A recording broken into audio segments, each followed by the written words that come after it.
Novel ہے جمال Zahra, writer ہیں سائرہ رضا۔ Part 2 start کرتے ہیں۔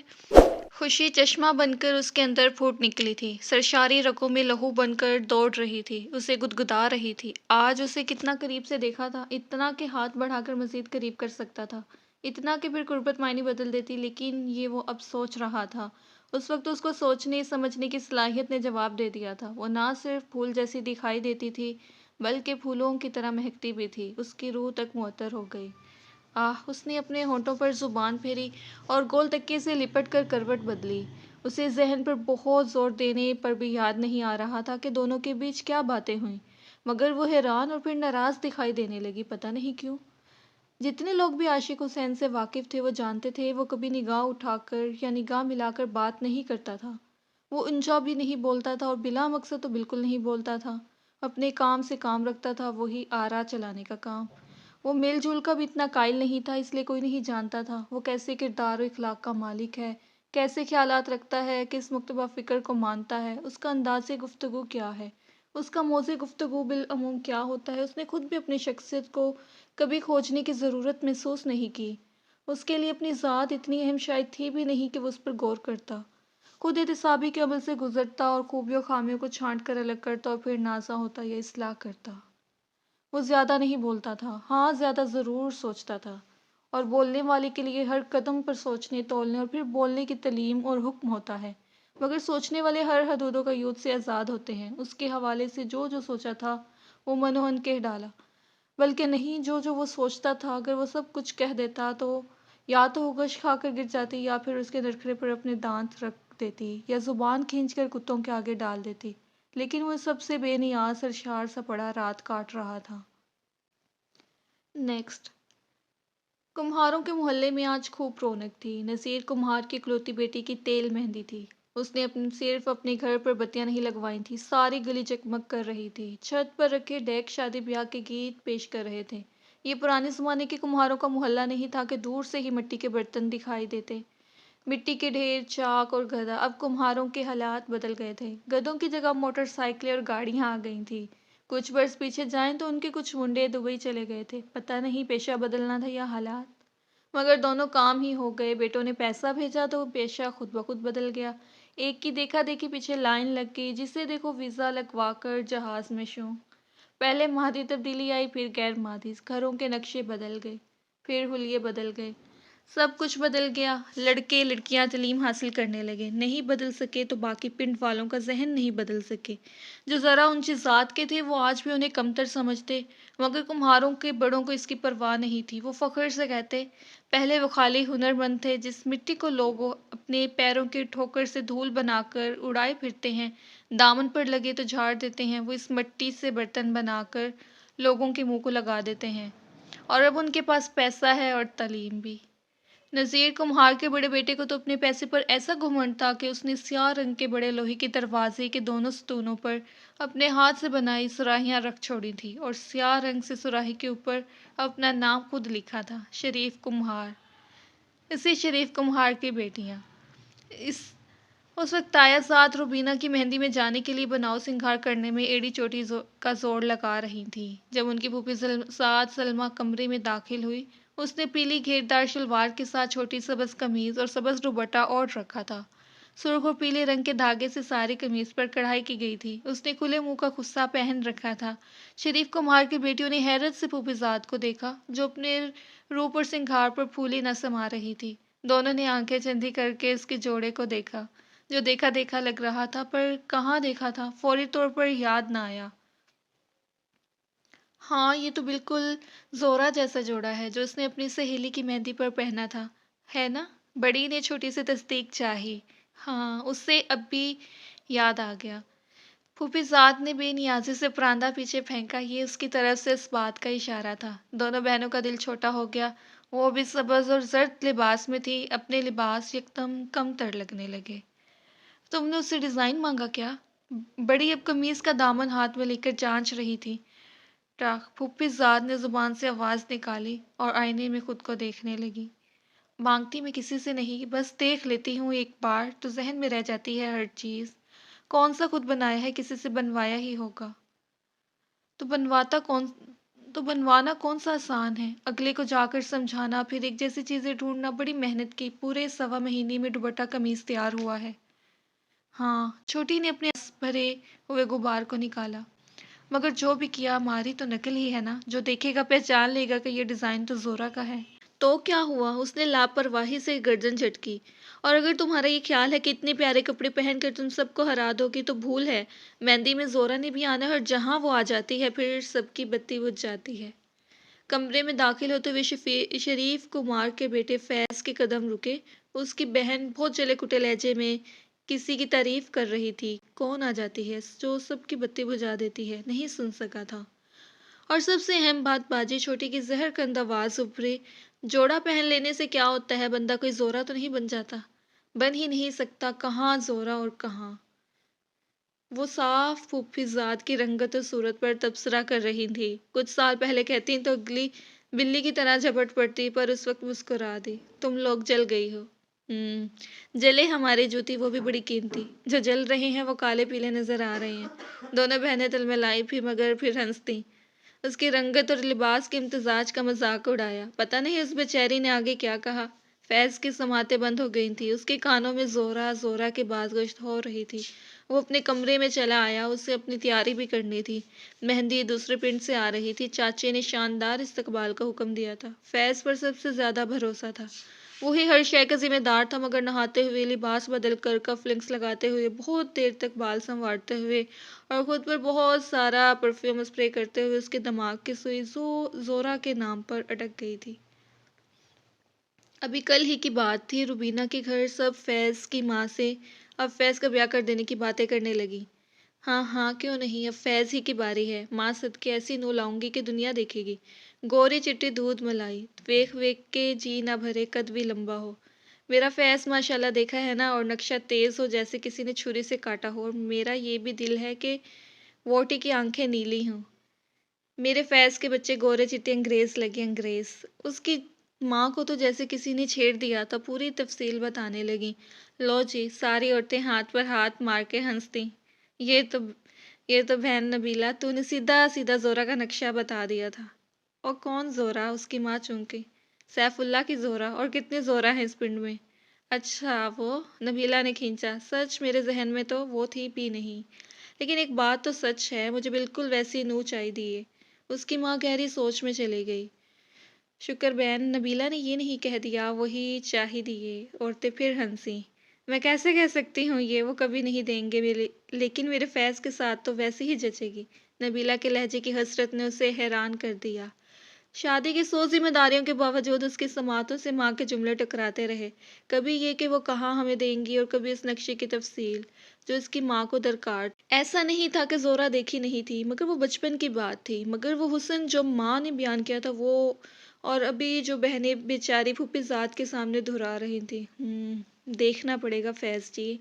وہ سیاہ پشاوری چپل کا بکل لگانے کے بعد اب پنچوں کے بل ذرا سا اچک کر آئینے میں خود سے ہم کلام تھا۔ دیکھے بغیر اب اور کچھ نہیں زورا۔ نیکسٹ۔ عاشق حسین کے جملوں نے اس سے جیسے اس کی ہنسی کا غرور چھین لیا تھا۔ وہ دیکھ کر حیرت اور پستی کی عجیب سی کیفیت سے دوچار تھی، کبھی تیش سے گرم تیل کی طرح کڑکڑانے لگتی، کبھی بے بسی سے جھاگ ہو جاتی۔ بھابھی، زورا کی گمسم آواز ابھری، میں سوچ رہی ہوں کہ جا کر سب کچھ فخر کو بتا دوں، وہی اس سے پوچھے کہ تمہیں بولنے کی تمیز ہے کہ نہیں۔ اس کے سوال میں فیصلہ کن کیفیت تھی۔ نہید کا مسالہ بھونتا ہاتھ رک گیا۔ پاگل تو نہیں ہو گئی ہو بے وقوف؟ اس نے ڈوئی چھوڑ کر اسے دیکھا۔ سر کھول دے گا وہ اس کا، مر جائے گا یا مار دے گا۔ پر بھابھی، وہ منمنائی، ایسے چپ رہنے سے تو وہ شیر ہو جائے گا دوبارہ اس بے ہدایت بے طریقہ کے سامنے آنے کی ضرورت ہی نہیں۔ میں کون سا گئی تھی وہی چھلاوے کی طرح حاضر ہو گیا تھا۔ ہاں ہاں، میرا مطلب ہے سامنے آ جائے تو راستہ بدل دینا۔ راستہ کیوں، میں تو پتھر اٹھاؤں گی، لہو لہان کر دوں گی بھابھی۔ شاباش، نہید نے سے سراہا، ساتھ ہی لگتے ہوئے مسالے میں پانی کا چھینٹا مارا۔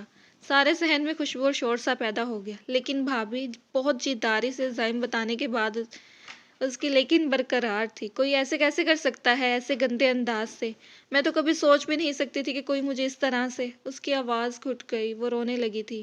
نہید نے سر پٹا کر ادھر ادھر دیکھا، اگر کوئی آ نکلتا تو کیا ترجیح پیش کرتی وہ؟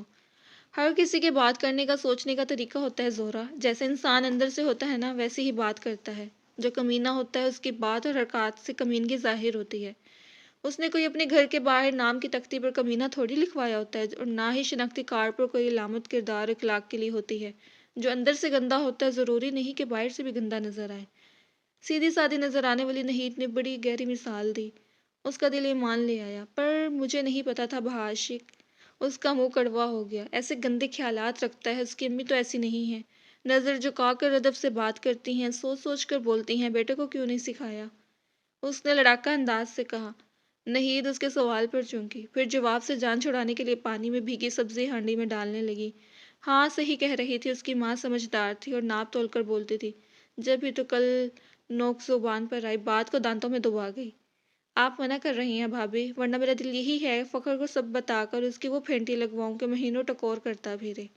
اس کے تیش کی چنگاری بجھنے کا نام ہی نہ لیتی تھی۔ نہید کے سبزی ڈالتے ہاتھ پل بھر کو رکے۔ اس نے خشمگین نگاہوں سے اسے دیکھا اور ہانڈی میں ڈوئی چلانے لگی۔ بدلہ لیے بغیر، مزہ چکھائے بغیر اسے آرام نہیں مل رہا تھا، یا پھر اس نے یکدم نہید کے ہاتھ پر ہاتھ رکھ دیا۔ آنکھیں چمکنے لگیں۔ بھائی جان کو بتاتی ہوں، وہ تو اس کا منہ توڑ کر اس کے ہاتھ میں رکھ دیں گے، زبان گدے سے کھینچ کر ستو کے آگے ڈال دیں گے، بلکہ گلے میں رسہ ڈال کر ککروں میں گھسیٹیں گے۔ جوش میں اسے ایک سے ایک اذیت ناک خیال سوچنے لگے۔ دماغ خراب ہو گیا ہے؟ نہید نے اس کا ہاتھ دبوچ لیا۔ کیا بھابھی؟ وہ نہ سمجھی سے ہاتھ چھڑانے لگی۔ اس کے ساتھ تو وہ جو کرے گا بات کی بات ہے، پہلے تو تمہیں لائن حاضر کر دے گا کہ تم ادھر باغ میں کرنے کیا گئی تھی، گلا گھونٹ دے گا تیرا۔ اپنے بھائی کو جانتی نہیں ہو کیا؟ وہ سب بھول بھال کر پوچھیں گے تو ستو والے باغ میں کیا کر رہی تھی؟ اس کی گرفت کی سختی میں خوف کا عنصر شامل ہو گیا۔ بھابھی، اس نے ہاتھ چھڑانے کی کوشش تر کر دی۔ یہ تو اس نے سوچا ہی نہ تھا۔ نہید نے جھٹکے سے اس کا ہاتھ چھوڑا تھا اور سخت خفا انداز سے منہ پھیر لیا۔ نیکسٹ۔ شمیم کا غم و غصہ رات گزر جانے کے بعد گھٹنے کے بجائے بڑھ گیا تھا۔ آپا جی کے لب بہم پیوست تھے۔ وہ حسب معمول تسبیح کے دانے گرا رہی تھیں، مگر وہ شمیم کے ہر جملے پر ہنکارا بھر کے یا پھر بھویں چکا کر بہن کو بڑھاوا بھی دے رہی تھیں۔ میرا خیال ہے اس بات کو ختم کر دینا چاہیے۔ سیف اللہ اُب گئے تھے۔ بہرحال یہ ایک اندازہ ہی ہے نا۔ انہوں نے آپا جی کی طرف دیکھا۔ حمیدہ نے اپنے منہ سے کہا تو نہیں ہو سکتا ہے اس کا ایسا کوئی خیال نہ ہو۔ کیا مطلب سیف اللہ؟ ذرا آپا جی نے شمیم کو دیکھا، پھر جھٹکے سے اپنے سر پر جمع دوپٹہ پیچھے کو گرا دیا۔ میں نے یہ چاٹا دھوپ میں سفید کیا ہے؟ وہ سخت برا مان چکی تھی۔ سیف اللہ نے ذرا سی نگاہ اٹھا کر ان کی سمت دیکھا۔ ان کے سر پر ایک بھی سیاہ بال نہیں تھا۔ ایسے لگتا تھا جیسے بچوں کے کھانے والا چینی کا سفید لچھا سر پر رکھ دیا گیا ہو۔ آپ بات نہیں سمجھی، یا تو حمیدہ کہہ گئی ہوتی۔ اب جب کہ اس نے خود ہی بات بدل دی یا کہہ نہیں سکی، تو ہمیں بھی اس بارے میں کوئی بات نہیں کرنی چاہیے۔ اگر وہ دوبارہ آتی ہے پھر دیکھیں گے۔ دوبارہ؟ شمیم کے حلق سے تیز سٹی کی طرح آواز نکلی۔ دوبارہ آ کر تو دکھائے۔ میں شمیم کو فوری طور پر کوئی بھیانک انجام بھی نہ سوچ سکا۔ مجھے لگتا ہے کسی نے میرے سر کے بیچ میں کیل ٹھونک دی ہے۔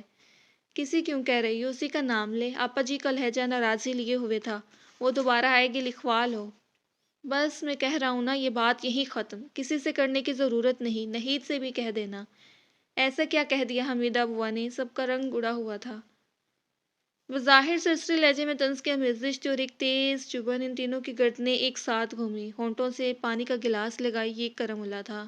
نگاہ ملنے پر سرد انداز سے مسکرایا اور گھونٹ گھونٹ حلق سے اتارنے لگا۔ ان تینوں کی نگاہیں ایک دوسرے سے ملی۔ اسے کچھ بتانے کی ضرورت نہیں تھی، پلک جھپکنے سے پہلے فیصلہ ہو گیا۔ کچھ نہیں، سیف اللہ نے کہا۔ تم کب آئے؟ کب؟ وہ پیشانی مسلنے لگا۔ اماں کے حساب سے تو 24-25 سال بنتے ہیں۔ اس نے شمیم کی سمت مسکرا کر دیکھا۔ اور میرے خیال سے جب آپ کو نظر آ گیا، سمجھو آ گیا۔ سیف اللہ کے لب بھینچ گئے، انہیں پتہ لگ گیا۔ اب اسے جو بھی بات کی جائے گی اس کا جواب ایسا ہی ہوگا۔ کرم نے بار بار سب کو دیکھا۔ صاف نظر آ رہا تھا وہ اس کے جانے کے منتظر ہیں۔ آپا جی کی آنکھیں بند ہو گئی تھیں اور ہاتھ اور ہونٹ تیز تیز ہل رہے تھے۔ سیف اللہ کی نظریں میز کی سطح پر یوں جمی تھی جیسے مراقبہ کر رہے ہیں۔ ہاں، شمیم بھی جو بیٹے کی صورت دیکھ رہی تھی، کچھ کہنا چاہتی بھی تھی تو فی الوقت ارادہ ترک کر دیا۔ ویسے صحیح بات ہے، حمیدہ بوا کو ذرا عقل نہیں آئی۔ وہ دروازے سے ہٹ کر کمرے کے اندر آ کر کھڑا ہو گیا۔ سوچنا چاہیے تھا بوا کو۔ تو اس نے سن لیا تھا، نہ جانے کب سے آ کر کھڑا تھا۔ مجھ سے مشورہ کر کے آ جاتی۔ وہ شمیم کے ساتھ جا کر بیٹھ گیا۔ میں سب سمجھا دیتا کیا غلطی کرنے جا رہی ہیں۔ ویسے صحیح سلامت جانے دی ابا جی نے، یا لگا دی دو تین۔ کرم آپا جی کی تنبیہی پکار پر وہ ہنس پڑا، تیزی سے ان کے ساتھ جا کر بیٹھ گیا، دونوں بازو ان کے گرد لپیٹ لیے۔ اور میری بیچاری ماسی جی، غلط تو نہیں کہہ رہا میں؟ وہ شمیم سے تصدیق چاہتا تھا۔ امی سے پوچھ لیں، بلکہ امی بھی کیوں، یہ ابا جی خود بیٹھے ہیں سامنے، انہیں تو یاد ہوگا، اور انہیں نہ بھی یاد ہو تو مجھے تو یاد ہے، 3 تھپڑ گن کے مارے تھے، چوتھا امی نے روک دیا تھا، ہے نا ماں جی؟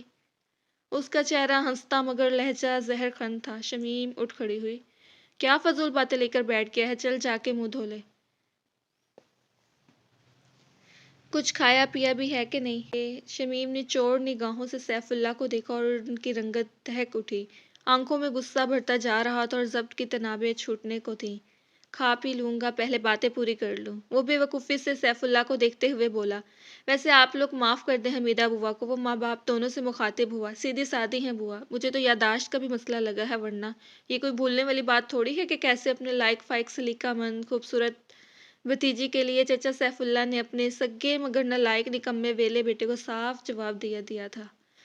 صرف یہی نہیں، اوقات بھی یاد دلا دی تھی کہ اس نکمے نے ایسا سوچا بھی تو کیسے۔ صاف کہا، شکل دیکھی ہے اپنی، یہ بھی کہا قیامت کے دن اپنے چھوٹے بھائی کو کیا منہ دکھاؤں گا کہ اتنی بڑی دنیا میں ایک ویلا کرم ہی رہ گیا تھا اس کی بیٹی کے لیے۔ وہ ہنس ہنس کر کہہ رہا تھا، اور یہ اور بات تھی کہ آنکھوں سے چھلکتا غم و غصہ عیاں ہو چکا تھا۔ کرم، سیف اللہ کی بس ہو گئی۔ ان کی آواز شنگھار سے مشابہ تھی۔ انہوں نے میز پر زور کا ہاتھ بھی مارا تھا۔ شمیم اور آپا جی گھبرا گئیں۔ آپا جی نے تسبیح والا ہاتھ کرم کے منہ پر رکھ دیا، جسے اس نے نرمی سے پرے کر دیا۔ وہ بے خوفی سے باپ کو دیکھتا جا رہا تھا۔ میں تو آپ کی تعریف کر رہا ہوں ابا جی، اور بوا کو یہ سمجھاتا کہ اس نے کیسے سوچ لیا کہ جو شخص اپنی بھتیجی کے لیے اتنا حساس تھا وہ بیٹی کے لیے کتنا زیادہ ہوگا۔ آپ بھی نا فوراً غصہ ہو جاتے ہیں۔ وہ ہنس پڑا اتنا کہ آنکھیں پانی پانی ہو گئیں۔ آپا جی نے لاڈ بھرے شانے پر رسید کی، مگر ہنسی رکتی نہ تھی۔ شمیم کے ملال میں ڈوبی نگاہ میں شکووں کا سمندر ٹھاٹے مارنے لگا۔ اس نے ایک نظر سیف کو دیکھا، جو جبڑے بھینچے کرم کے سچے جھوٹے جنون کو دیکھ رہے تھے۔ سیف کے چہرے پر غم تھا، بے بسی تھی، غصہ تھا، مگر وہ اس کے لیے کچھ نہیں کر سکتے تھے۔ وہ اور اسے بقول کرم برباد کر چکے تھے۔ آپ کہیں تو میں سمجھا کر رہا ہوں بوا کو۔ وہ ہنستے ہنستے ہانپ گیا تھا، اکساتی نگاہ سے باپ کو دیکھا۔ سیف اللہ کھڑے ہو گئے۔ وہ یہاں ٹھہر کر بدمزگی نہیں چاہتے تھے۔ شمیم سر پکڑ کر بیٹھ گئی۔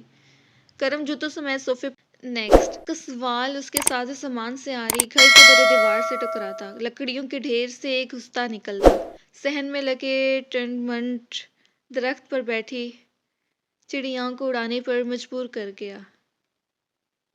آواز سے دہل کر دل پر ہاتھ رکھتی حمیدہ بوا نے اس کی صورت پر ڈرتے ڈرتے نظر کی۔ کیا کہنے کے لیے وہ اس کی سمت جھک آیا تھا؟ اس کی آنکھوں میں حیرت کے ساتھ تیش ایسے بڑھا تھا جیسے چولہے پر آگ بھڑک اٹھی تھی ہے۔ چہرے کے عضلات کھنچ گئے تھے اور گردن کی ایک ایک رگ یوں اوپری تھی جیسے پھٹنے کے قریب ہو۔ تو نے بات ہی نہیں کی؟ وہ بے یقین انداز سے تصدیق چاہ رہا تھا۔ حمیدہ بوا کا سر جھک گیا۔ کیوں؟ اس نے دیکھے بغیر کرسی پکڑی اور ماں کے عین سامنے بیٹھ گیا، جسے انتہائی مطلوب مجرم کے سامنے تفتیشی افسر براجمان ہو جاتا ہے۔ حمیدہ کے پاس جواب تو تھا، مگر وہ دیتی کیسے کہ میرا منہ ہی نہ پڑا۔ بس اس کے منہ سے نکلا۔ اس نے شدید ترین طیش میں گھیر کر اپنی ران پر ہاتھ مارا تھا اور بھنا کر ایسے کھڑا ہوا تھا کہ کرسی اوندھی ہو گئی، اور اس نے آگ بگولا ہو کر کرسی کو ٹھوکر مار دی۔ نہ کر عاشق حسین، میری بات تو سن۔ کیا بات؟ تو کون سی بات کر کے آئی ہے جو میں سنوں؟ ہاں کرنے لگی تھی، 10 بار منہ کھولنا چاہا مگر آواز ہی گھٹ گئی، قسمیں۔ اچھا تو مجھے یہ بتا، تو نہیں کرے گی تو اور کون کرے گا؟ خود کر لوں۔ نہ نہیں، حمیدہ نے ہاتھ پنکھے کی طرح ہلائے۔ پنڈ کے مولوی کو بھیج دیتا ہوں کہ میرا نام سے رشتہ ڈال دے۔ وہ ماں کو دھمکا رہا تھا یا کچھ راستہ ڈھونڈ رہا تھا؟ حمیدہ کا رنگ سفید پڑ گیا۔ نہیں میں کروں گا۔ صاف پتہ لگ رہا تھا وہ کبھی نہیں کرے گی، بس اس وقت کو ٹال رہی ہے۔ تو کبھی نہیں کرے گی ماں؟ نہ۔ وہ دانت چبا کر نفی میں سر ہلا رہا تھا۔ اب میں مولوی کو ہی کہوں گا۔ اسے اپنا خیال باکمال لگنے لگا۔ نہ عاشق، مولوی کو نہ کہنا۔ گھبراہٹ حمیدہ کے ہر منہ سے ظاہر ہونے لگی۔ کیوں؟ اس کے آبرو تن گئے۔ میں کہہ رہی ہوں نا، میری من لے۔ نہ وجہ ہوئی بھی تو ہو کوئی۔ ماں کے لہجے میں کچھ تھا۔ وہ ذرا سا دھیما ہوا۔ 100 سے 95 تک حمیدہ نے بے بسی امیز انداز میں نفی میں سر ہلایا۔ وہ ہنوز منتظر نگاہوں سے دیکھ رہا تھا۔ حمیدہ نے ہچکچاہٹ پر قابو پانے کی کوشش کی، حلق تر کیا۔ میں ہی چلی جاؤں گی دوبارہ۔ صاف لگ رہا تھا وہ فی الحال ٹالنے کی کوشش کر رہی تھی۔ تو نہیں جائے گی دوبارہ، وہ گرایا، اور چلی بھی گئی تو تیری زبان نہیں کھلنی، اب تو مولوی ہی کو بھیجوں گا۔ اس نے مصمم ارادہ کر لیا۔ ایسا نہ کرنا، مولوی انکار سارے پنڈ کو سناتا پھرے گا، قسمیں پھر تیرے سے برداشت نہیں ہوگی عاشق۔ وہ دکھی ہونے لگی، جبکہ اسے ماں کی بات سمجھنے میں کچھ پل لگے۔ اس کی بھویں آپس میں جڑ گئیں، تیوریاں چڑھ گئیں، نتنے پھڑک اٹھے، اس کے جبڑے کی ہڈیاں کانوں سے جا لگیں۔ تو ابھی تک اپنی بات پر قائم ہے کہ ادھر سے انکار ہی ہوگا؟ کیسی ماں ہے تو! اور دنیا کی مائیں بیٹوں کی دلی مراد پوری ہونے کے لیے دعائیں کرتی ہیں، تویز دھاگے کرتی ہیں، اپنے دوپٹے اگلوں کے پیروں میں ڈال دیتی ہیں، اور تیری پیشن گوئیاں ختم نہیں ہوتی۔ انکار انکار انکار، بد دعائیں دیتی ہے اپنے بیٹے کو۔ اس نے صحن میں رکھی چیزوں کو اٹھا اٹھا کر مارنا شروع کر دیا، پانی کا مٹکا بھی توڑ دیا، کرسی کا پایا بھی۔ حمیدہ نے دم سادھ لیا، وہ منہ سے مٹھی جوڑے بیٹھی رہی۔ پھر مجھے کہا کیوں تھا؟ زورا کا نام کیوں تھا؟ جب تجھے سب پتا تھا۔ وہ ایک ہی تکرار کر رہا تھا۔ نیکسٹ۔ شامیانے، کناتے، دروازے، جھریاں سب اسی کی بنائی ہوئی تھی۔ زورا کو دیکھنا قطعاً مشکل ثابت نہ ہوا، اور وہ دم سادھ کر جھری سے دور ہٹا۔ اوہ، اس کی ماں بھی نا! اور وہ ساری ماں کی سہیلیاں اور اس کی بہنیں، سب کی سب کم عقل، کم نظر، اتنی تعریفیں ہوں۔ اس کے پاس سے ایک لڑکا ٹرے بھر کے شربت کے گلاس گٹاگٹ چڑھا گیا، اور جھری سے دوبارہ آنکھ لگائی۔ وہ سب تعریفیں کچھ بھی نہیں تھی اس حسن باکمال کے سامنے، جسے دیکھ کر خدا کی خدائی یاد آ جائے۔ مولوی صاحب جب جب انہیں تعلیم یا تنبیہ کرتے تھے، آخر میں حوروں کا ذکر لازمی کرتے۔ مولوی صاحب نے بھی تو کہیں زورا کو دیکھ نہیں رکھا تھا۔ ثواب و اجر کے خواب دکھاتے ہوئے دراصل وہ اسے یاد کرتے ہوں گے، اس نے خباثت سے سوچا۔ لیکن پنڈ کا بڈھا چک مولوی فیض کے خیال میں زورا کو یاد کرتا تھا، تو قبر میں ٹانگیں لٹکائے بابا صرف یاد کر سکتا تھا، وہ یاد کو پال نہیں سکتا تھا۔ جبکہ فیض، اس نے اپنی مونچھوں کو بل دیا، پھر گریبان سے جھانکتے بالوں کو مروڑا۔ وہ نہ صرف یاد کو پال سکتا تھا بلکہ پرورش کر کے جوان جہاں بھی کر چکا تھا۔ اس کی بہنوں نے پھوپھی ذات کو درست آئینہ دکھایا تھا کہ جو بھی کرے، حتیٰ کہ اس کی نقل بھی مارے، مگر وہ زورا نہیں لگ سکتی۔ پنڈال میں سارے پنڈ کی عورتیں بکریوں کی طرح بھری ہوئی تھیں، زرد سربز سرخ رنگ کے لباس، جیسے کسی نے پچکاری مار دی ہو۔ ایسے میں وہ سفید لباس میں تھی، نفیس باریک چارچٹ پر ننھے ننھے زرد پھول۔ دوپٹہ زرد سفید رنگ میں رنگا ہوا تھا۔ وہ جتنی حسین تھی اتنا ہی اس کا چہرہ اترا ہوا تھا، آنکھوں میں سرخی تھی اور جیسے مارے بندھے بیٹھی تھی۔ اسے کتنی بار گیت گانے کے لیے نیچے آ کر بیٹھنے کو کہا گیا، مگر اس نے نرمی سے منع کر دیا۔ بارش میں بھیگی تھی، بخار ہو گیا، اس کی بھابھی نے بتایا۔ لڑکیاں لوڈی ڈالنے لگی تھی، اس کی بھابھی جوش و خروش سے تالیاں بجانے لگی اور اسے بھی ٹھوکا دیا۔ وہ چونکی اور ہاتھ اٹھا لیے، لبوں پر مسکراہٹ بھی آ گئی۔ فیض کو لگا روشنی بڑھ گئی۔ ناسازی طبیعت کے باعث اس نے کسی قسم کا سنگھار نہیں کیا تھا، اسے ضرورت بھی نہیں تھی۔ ہاں، اس کے ہاتھ میں زرد سادہ کانچ کی چوڑیاں تھیں اور گلے میں دمکتی ہوئی چین۔ وہ یکدم بری طرح چونکا، جھری سے اس کا چہرہ ایک ساویے سے دکھائی دے رہا تھا۔ اس نے بے چینی سے جگہ بدلنے کا سوچا، اسے اس کا چہرہ دوسری سمت سے دیکھنا تھا۔ اسے ایک بہت خاص چیز دیکھنی تھی، جو وہ پہلے مبہوت ہو جانے کے باعث وہ فراموش کر گیا تھا۔ وہ بہت ضروری چیز تھی، عرش سے فرش پر گرا دینے والی۔ وہ اس وقت ہواؤں میں اڑ رہا تھا۔ اگر اسے جگہ بدل کر شامیانے کی دوسری سمت جانا پڑتا، فاصلہ بہت ہو جاتا۔ یہاں تو وہ اتنا قریب تھا کہ ہاتھ بڑھا کر چھو سکتا تھا۔ لیکن اسے جانا ہوگا۔ تب ہی وہ کھڑی ہو گئی تھی، چہرہ کسی کتاب کی طرح کھل کر واضح ہو گیا۔ فیض کی اٹکی سانس بحال ہو گئی، جیسے پہاڑ کی چوٹی سے پیر پھسل جائے مگر گرنے سے پہلے تھام لیا جائے۔ زورا کی ناک خالی تھی، اس میں لونگ نہیں تھی۔ اس کا مطلب تھا وہ مانگی ہوئی نہیں تھی، اس کا مطلب تھا جا سکتی تھی مانگی۔ فیض نے اپنی ہتھیلیاں آپس میں رگڑیں۔ اس روئے زمین پر اس سے بڑا زورا کا طلبگار کون ہو سکتا تھا؟ ہاں، ہائے رے غلط فہمی! تیرا حسن باکمال، تیری چال بے مثال۔ نیکسٹ۔ غلط فہمی دور ہو جائے تو غربت بڑھ جاتی ہے، ملال چھٹ جاتا ہے، دنیا زیادہ روشن اور بہت زیادہ پیاری لگنے لگتی ہے۔ غلط فہمیوں سے بھی پناہ مانگنی چاہیے۔ یہ رشتوں کو ایسے کھا جاتی ہے جیسے دمک لکڑی کو، گیت ماس کو۔ اور خوش فہمی، یہ بے پر کے پرواز کا یقین، خود کو عقل کل سمجھنے والے دانا، برتری کے احساس سے دھرتی پر پیر مارنے والے کمتر۔ ایسوں کی خوش فہمیوں کو کوئی دور نہیں کرتا، یہ خود ہی ایک دن دم توڑ دیتی ہیں۔ خوش فہم شاد باد ہوتا ہے، مست میں اور بس میں، مگر جب خوش فہمی کا غبارہ پھوٹتا ہے تو آواز نہیں آتی۔ اس کا دل بھی ایسا بجھا تھا جیسے راکھ میں دبی چنگاری بالآخر خاموشی سے دم توڑ دیتی ہے۔ وہ تو یہ سوچ بیٹھا تھا یہ شعلہ بھڑکے گا اور آسمان تک لپٹ جائیں گی، چہار عالم روشن ہو جائے گا، مگر آہ آہ خوش فہمی تو بندے کو منہ کے بل زمین پر لا پٹکتی ہے۔ علاقے کی روایت تھی جس لڑکی کی منگنی یا نکاح ہو جاتا اس کی ناک میں لونگ ہوتی تھی۔ اس نے اس منحوس خیال پر لا حولہ پڑھتے ہوئے تصدیق کر لی تھی، اس کی ناک خالی تھی۔ اسے تسلی ہو گئی، وہ مانگی ہوئی نہیں تھی، مگر اس کا کیا کرتا کہ اس نے خود کو ہی دان کر دیا تھا۔ ہاں، اسے اس بات کا خیال کیوں نہیں آیا؟ اس کا ترا چہرہ اس کی ناساز طبع کا آئینہ تھا۔ مہندی کی رسم شروع ہونے سے پہلے وہ اٹھ کھڑی ہوئی۔ وہ دلہن کی ماں سے معذرت خواہ انداز سے اجازت طلب کر رہی تھی۔ سچی بھابھی، سر درد ہونے لگ گیا ہے، آپ آرام سے بیٹھیں، کوئی مسئلہ نہیں، وہ نرمی سے کہہ کر اپنا دوپٹہ سنبھالتی پنڈال سے باہر نکل آئی تھی۔ وہ بے چینی سے پیچھے لپکا، کیا وہ رات کی اس پہر اکیلے جانے والی تھی؟ دل نے چونکہ خود کو اس کا سب کچھ سمجھ لیا تھا سو اس کی حفاظت فرض لگنے لگی۔ اسے مخاطب کرنے کے لیے کی چاہ میں وہ بھاگا، ایسے کیسے وہ اکیلی جائے گی، وہ اسے چھوڑ کر آئے گا؟ لیکن تب بھی اس کے قدم ساکت ہو گئے۔ وہ اکیلی نہیں جا رہی تھی، اسے لینے والا آ گیا تھا۔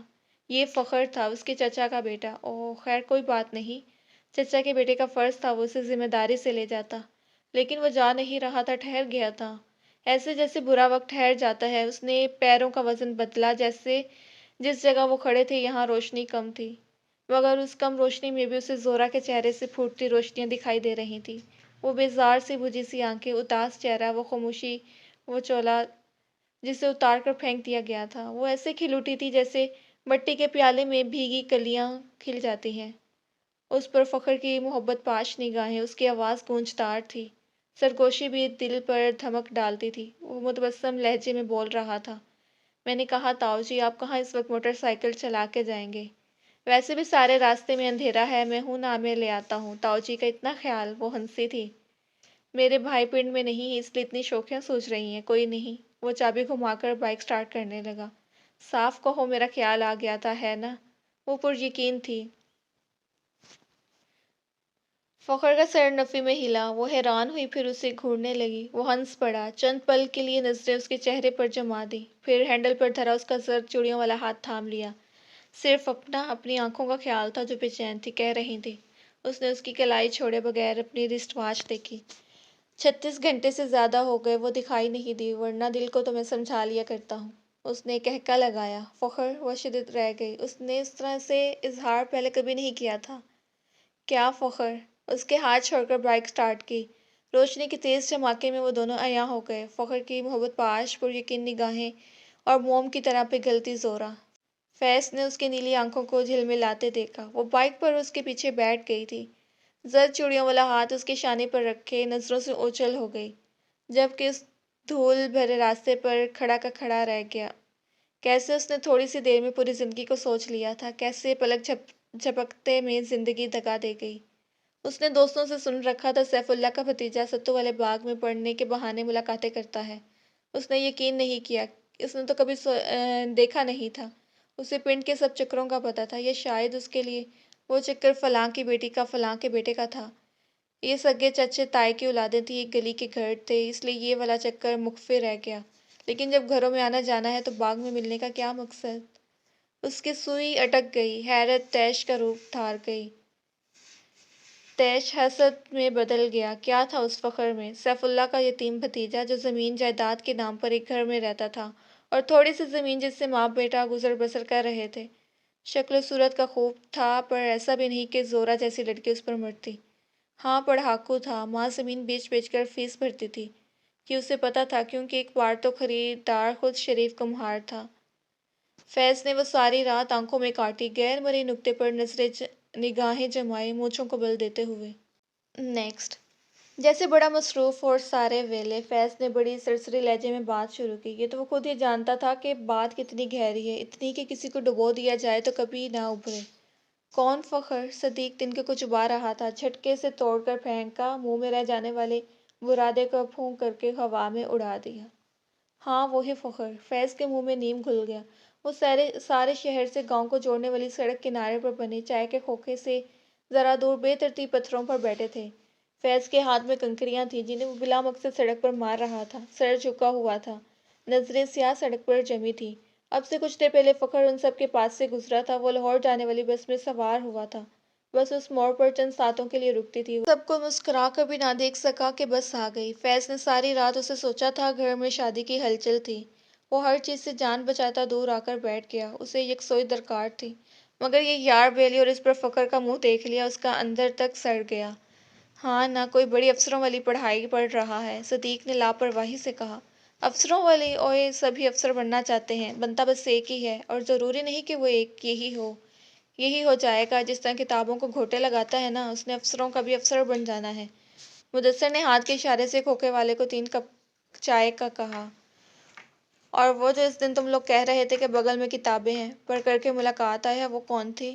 وہ ابھی تک گمان میں تھا۔ ملاقاتوں والی لڑکی زورا نہیں ہوگی۔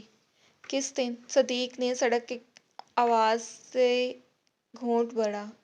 سڑک؟ کس دن؟ صدیق نے سڑک کی آواز سے گھونٹ بھرا۔ جس دن ہم بارش کا کہہ کر لفٹ دے رہے تھے۔ اوہ اچھا، وہ تجھے نہیں پتا کون تھی؟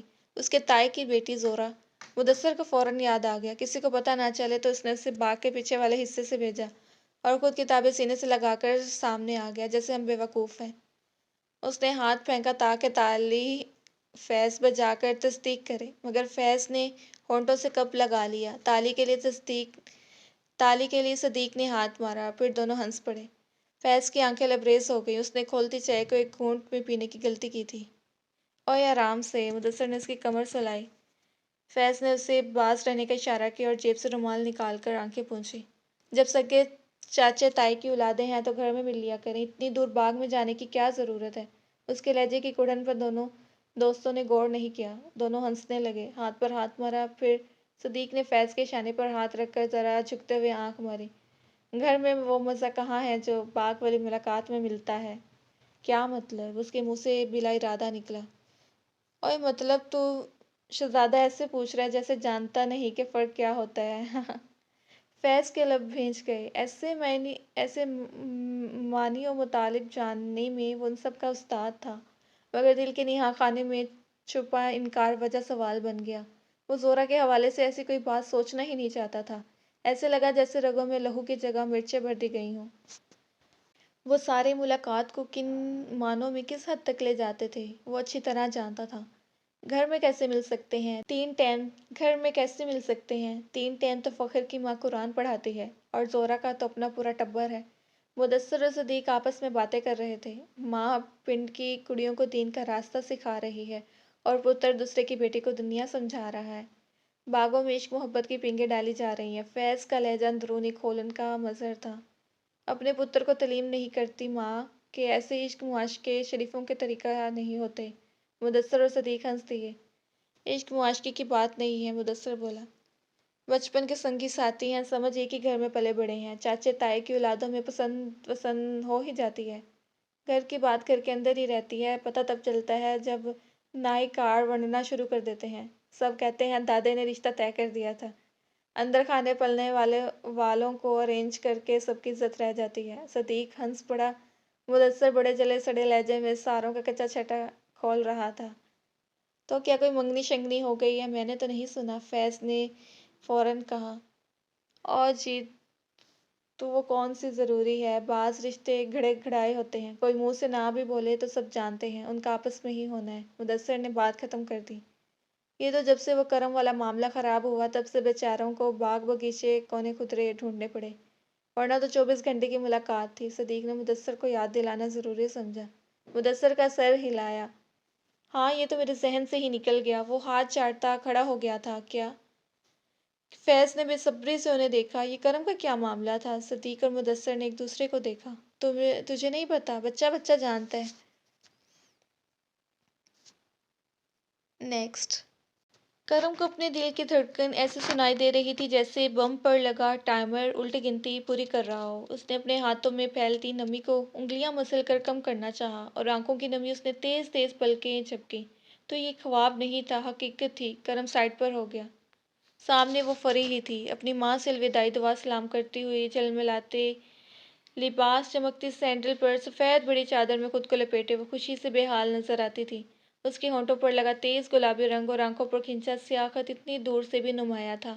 اس کے ساتھ کھڑا مرد اس کا شوہر تھا عتیق، وہ جسے کسی اور نے نہیں، خود کرم کے اپنے باپ نے کرم پر ترجیح دی تھی، ورنہ وہ کرم کی جگہ تھی جہاں وہ شخص، وہ نگاہیں جن سے فری کو دیکھ رہا تھا، وہ تو کرم کی ہونی چاہیے تھی نا۔ اور مسکراہٹ، ایسا حق اس کے علاوہ اور کس کا ہو سکتا تھا مگر اس کے باپ نے کیسے اسے دھکیل کر کسی اور کو فری کے ساتھ کھڑا کر دیا تھا۔ فری کی ماں نے اس کا چہرہ ہاتھوں میں بھر کے چوما تھا، پھر اسے لپٹا لیا، تب یہ فخر بڑے بڑے شاپر اٹھا کر باہر آ گیا۔ وہ انہیں فری کے شوہر کی گاڑی میں رکھ رہا تھا، سیاہ چمکتی کار۔ فری کا میاں افسر تھا، کرم کے باپ نے کہا تھا وہ اپنی بھتیجی کسی ٹٹ پونجیے سے نہیں بیائیں گی، انہوں نے کرم کو ٹٹ پونجیا کہا تھا۔ فری کے شوہر نے اپنا سر ساس کے آگے جھکا دیا پیار لینے کو۔ کرم نے جبڑے اس شدت سے بھینچے کہ اس کی کنپٹیاں سلگنے لگیں۔ اب وہ فخر سے گرم جوشی سے گلے مل رہا تھا۔ پھر وہ ڈرائیونگ سیٹ پر جا کر بیٹھا۔ فخر نے فری کے لیے دروازہ کھولا، وہ بیٹھ گئی۔ گاڑی جب تک نگاہوں میں رہی، ماں بیٹا ہاتھ ہلاتے رہے۔ گاڑی کرم کے پاس سے فراٹے بھرتی گزری۔ گاؤں کی کچی مٹی دھول بن کر کرم کے منہ پر جا پڑی۔ وہ بری طرح کھانسنے لگا۔ دھول تو اسے اس کے باپ نے چٹا دی تھی۔ باپ بھلا ایسے ہوتے ہیں؟ اس کا دل باپ کے لیے نفرت سے لبریز ہو گیا۔ نیکسٹ۔ سارا دن بیٹھ کر بس حکم چلاتی ہے فری۔ زہرا کی اشتیاق و ستائش سے بھرپور آواز سارے کمرے میں گونج رہی تھی۔ بہت خوش ہے، وہ کہہ رہی تھی، سب بہت یاد آتے ہیں مگر کیا کرے، روز روز نہیں آ سکتی۔ عتیق بھائی کو چائنیز کھانے کا شوق ہے۔ فری نے کوکنگ کلاس لینی شروع کر دی اور پتہ ہے زہرا کا جملہ منہ میں رہ گیا۔ اسٹیل کا گلاس تھا جو اتنی زور سے اٹھا کر مارا گیا تھا کہ گلاس میں ڈینٹ پڑ گیا۔ کرم، بھابھی نے دیکھے بنا سرسراتے لہجے میں کہا۔ ان کا خدشہ درست تھا۔ خطرناک تیور لیے دروازے کے بیچوں بیچ کرم ہی کھڑا تھا، اس کی آنکھیں لال انگارہ ہو رہی تھیں۔ میں نے کہا تھا نا اس کا نام نہ لینا اس گھر میں۔ وہ جارحانہ تیور لیے زہرا کے سمت بڑھا جیسے گلا دبا دینا چاہتا ہو۔ زہرا کی چینخ نکل گئی۔ بھابھی، وہ پلنگ کے اوپر کھڑی ہو گئی، پھر جست لگا کر نہید کے پیچھے جا چھپی۔ کیا ہو گیا کرم؟ نہید نے بڑے پن سے کہا۔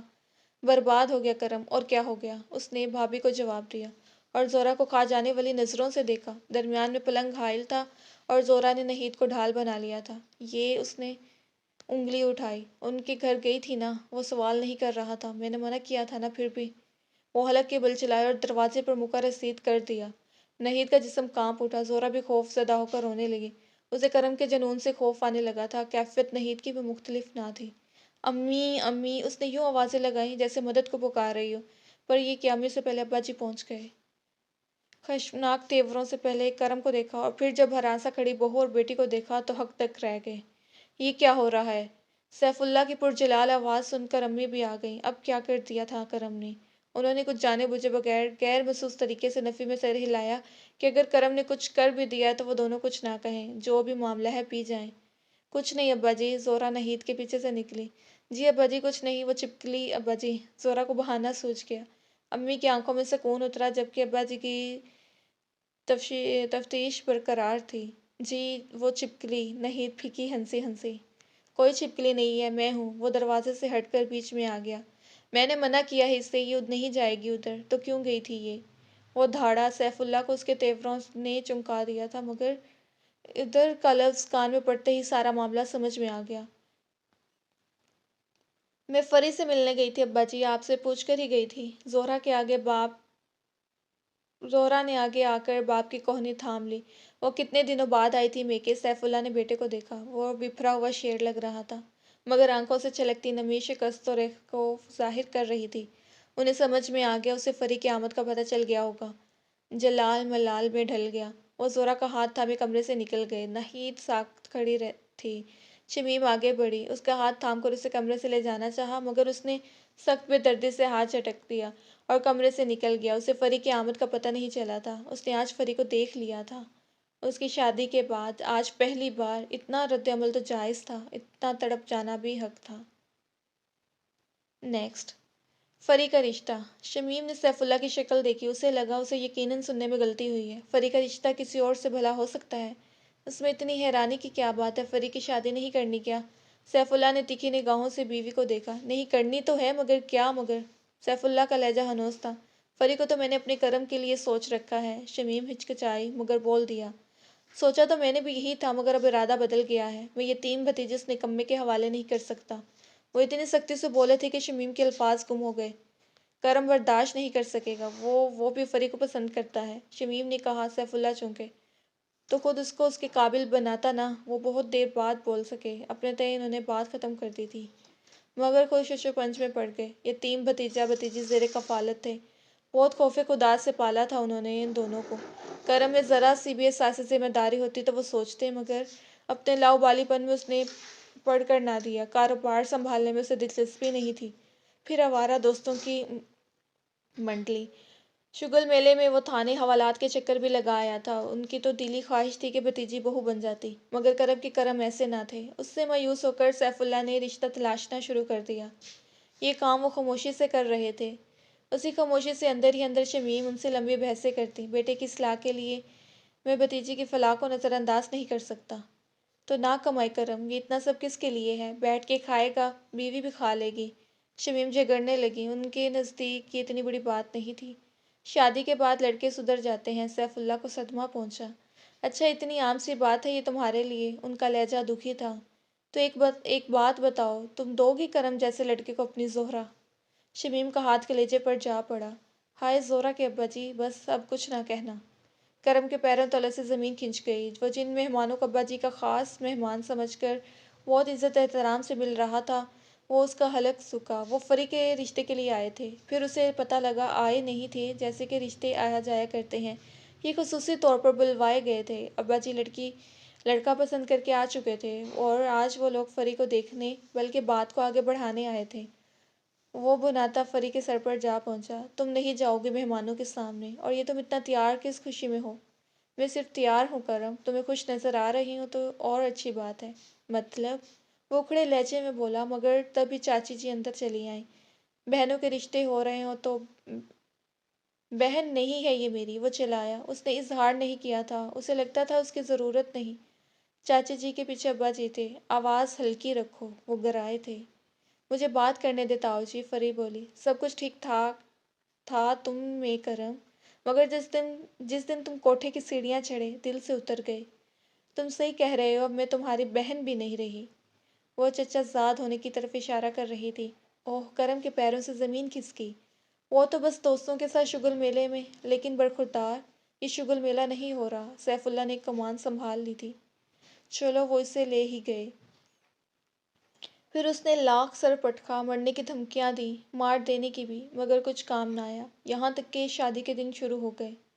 سارے گاؤں والے حیرت کا شکار تھے۔ یہی کہتا تھا سیف اللہ بھتیجے کو نوں بنائے گا، مگر جب بیٹا نکما نکلا تو کسی ایمانداری سے بھتیجی کو بیٹی کی جگہ سمجھ کر بیاہ رہا ہے، ورنہ اور لوگ ہوتے تو کہتے اپنی نوں ہی بناؤں گا۔ بیاہ کے بعد تو منڈے سنور ہی جاتے ہیں۔ ایک طرف سیف اللہ کی واہ واہ ہو رہی تھی، اور دوسری طرف بے حصے افطار کے جذبات کے لیے کرم فریق کے کمرے میں جا گھسا۔ اس کہانی کا بقیہ حصہ سننے کے لیے پارٹ 3 دیکھیں۔